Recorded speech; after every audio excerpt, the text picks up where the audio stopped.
আমরা যেখানেই যাচ্ছি লোকেরা বলে আপনারা হারেন নাই, আপনাদেরকে হারিয়ে দেওয়া হয়েছে। জাতীয় নির্বাচনে আমাদের হক কেড়ে নেওয়া হয়েছে। জামায়াত আমির। বাংলাদেশ জামায়াতে ইসলামী এর আমির ডাক্তার শফিকুর রহমান দেশের সাম্প্রতিক জাতীয় নির্বাচনের পর তার দলের প্রতি যে অন্যায় হয়েছে তা স্পষ্ট করে উল্লেখ করেছেন।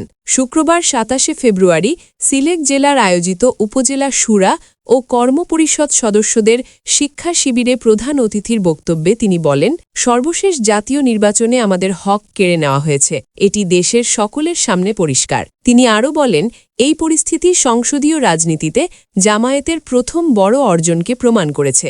একই সঙ্গে আসন্ন স্থানীয় নির্বাচনে নেতাকর্মীদের প্রস্তুত থাকার জন্য বিশেষ আহ্বান জানান। এবারের নির্বাচনে ঐক্যবদ্ধভাবে কাজ করে আমরা আমাদের অবস্থান শক্তিশালী করতে পারব, বলেন ডাক্তার শফিকুর রহমান। দলের নেতাদের উদ্দেশ্যে তিনি আরও বলেন, দেশে প্রথমবারের মতো জামায়াতের নেতৃত্বে একটি অর্থবহ ঐক্য গড়ে উঠেছে। প্রধান বিরোধী দলের অবস্থান অর্জনও আমাদের জন্য গুরুত্বপূর্ণ।